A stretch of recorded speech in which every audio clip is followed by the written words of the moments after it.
നമസ്കാരം, welcome to അമൃത്. ഇന്ന് ഞാൻ ദോശയ്ക്കൊക്കെ കൂട്ടി കഴിക്കാൻ പറ്റിയ ഒരു ചമ്മന്തിയുടെ റെസിപ്പി ആയിട്ടാണ് വന്നിട്ടുള്ളത്. തക്കാളി ചമ്മന്തിയാണ്. അപ്പോൾ നമുക്ക് നേരെ വീഡിയോയിലേക്ക് പോവാം. അപ്പോൾ ആദ്യം തന്നെ നമുക്കൊരു പാന് ചൂടാക്കാനായിട്ട് വെക്കാം. പാന് ചൂടായി വരുമ്പോഴേക്കും നമുക്കൊരു 2-3 ടേബിൾ സ്പൂണോളം വെളിച്ചെണ്ണ ഒഴിച്ചു കൊടുക്കാം. വെളിച്ചെണ്ണയാണ് ഈ ഒരു ചമ്മന്തിക്ക് നല്ലൊരു ടേസ്റ്റ് കൊടുക്കുന്നത് കേട്ടോ. ഓയിലിനെക്കാട്ടും വെളിച്ചെണ്ണ ഒന്ന് ചൂടായി വരുമ്പോൾ നമുക്ക് തക്കാളി ചേർത്ത് കൊടുക്കാം. ഞാനിവിടെ 2 മീഡിയം സൈസ് നല്ല പഴുത്ത തക്കാളിയാണ് എടുത്തിട്ടുള്ളത്. തക്കാളി ഒന്ന് കഴുകി തുടച്ചതിന് ശേഷം നമുക്ക് എണ്ണയിലേക്ക് ചേർത്ത് കൊടുക്കാം കേട്ടോ. അല്ലെങ്കിൽ ഒന്ന് പൊട്ടിത്തെറിക്കാനുള്ള ചാൻസ് ഉണ്ട്. അപ്പോൾ അല്ലെങ്കിലും പൊട്ടിത്തെറിക്കും. അപ്പോൾ നമ്മൾ എന്ത് ചെയ്യേണ്ടതെന്ന് വെച്ചാൽ ഇങ്ങനെ ഒരു അടപ്പ് അടച്ചു വെച്ചിട്ട് തക്കാളിയുടെ എല്ലാ സൈഡും ഒന്ന് ഫ്രൈ ആക്കി എടുക്കാനായിട്ട് നോക്കുക. തക്കാളി അങ്ങോട്ടും ഇങ്ങോട്ടും ഒക്കെ ഒന്ന് മറിച്ചിട്ട് കൊടുത്തിട്ട് നന്നായിട്ട് തന്നെ എല്ലാ സൈഡും ഒന്ന് ഫ്രൈ ആക്കി എടുക്കുക. ഈ ഒരു ചമ്മന്തി എന്ന് പറയുമ്പോൾ ദോശയുടെ കൂടെ നല്ലൊരു കോമ്പിനേഷനാണ്. എൻ്റെ ഫേവറേറ്റ് ആണ് കേട്ടോ ഈ ഒരു ചമ്മന്തി ദോശൻ്റെ കൂടെ.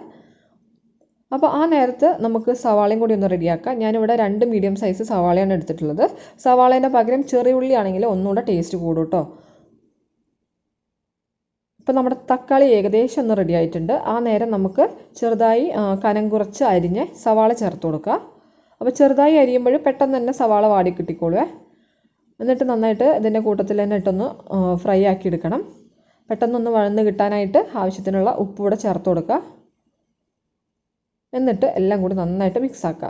അതിൻ്റെ കൂട്ടത്തിൽ തന്നെ നമുക്ക് വറ്റൽമുളക് ചേർത്ത് കൊടുക്കുക. ഞാനിവിടെ ഒരു 4-5 വറ്റൽമുളക് എടുത്തിട്ടുണ്ട്. അപ്പോൾ അതൊക്കെ ഓരോരുത്തരുടെ എരിവിനനുസരിച്ച് ചേർത്ത് കൊടുക്കുക കേട്ടോ. നമ്മൾ കുറച്ച് മുളക് പൊടിയും കൂടി ചേർക്കുന്നുണ്ട്.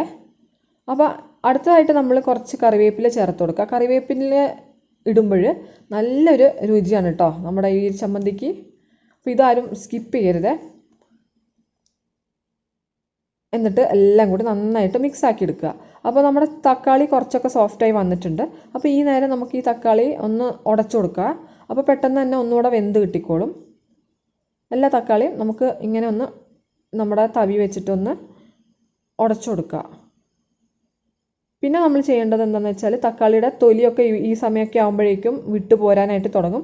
അപ്പോൾ അതൊക്കെ ഒന്ന് ഇളക്കിയെടുക്കുക. ഒന്നില്ലെങ്കിൽ ഈ സമയത്ത് ഇളക്കിയെടുക്കുക, അല്ലെങ്കിൽ നമ്മൾ അരയ്ക്കുന്നതിന് മുമ്പേ ചൂടാറുമല്ലോ, അന്നേരം നമുക്ക് തക്കാളിയുടെ തൊലിയൊന്ന് എടുത്ത് കളയാം കേട്ടോ. ഇനിയിപ്പോൾ ഇതാ ഒന്നുകൂടെ എല്ലാം കൂടി മിക്സ് ആക്കി എടുക്കുക.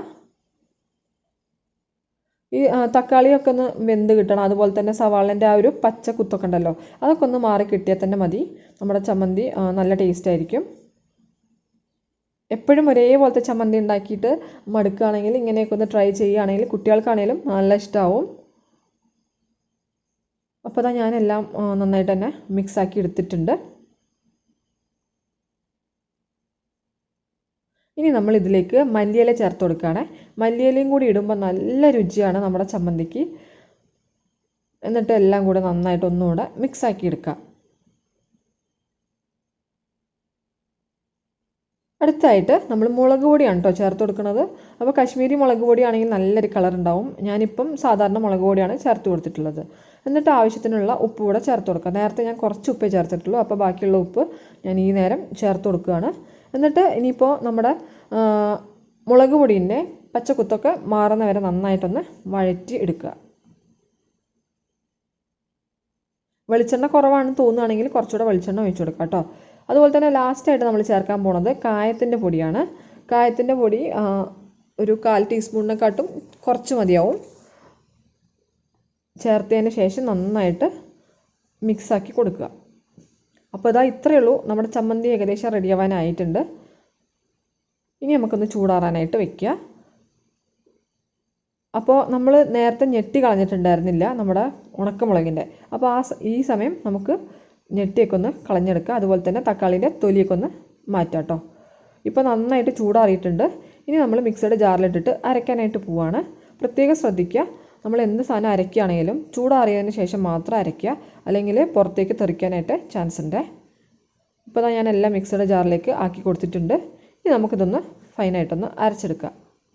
ഇപ്പോൾ നമ്മുടെ ചമ്മന്തി ഇവിടെ റെഡി ആയിട്ടുണ്ട്.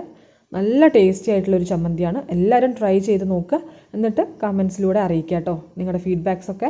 അതുപോലെ തന്നെ നമ്മുടെ വീഡിയോ ആദ്യമായിട്ട് കാണുന്നവരാണെങ്കിൽ ചാനൽ സബ്സ്ക്രൈബ് ചെയ്തിട്ടില്ലെങ്കിൽ ഒന്ന് സബ്സ്ക്രൈബ് ചെയ്യുക. തൊട്ടടുത്തുള്ള ബെല്ലൈക്കൺ കൂടി എനേബിൾ ചെയ്യുക. അപ്പോൾ നമുക്ക് അടുത്ത വീഡിയോയിൽ കാണാം.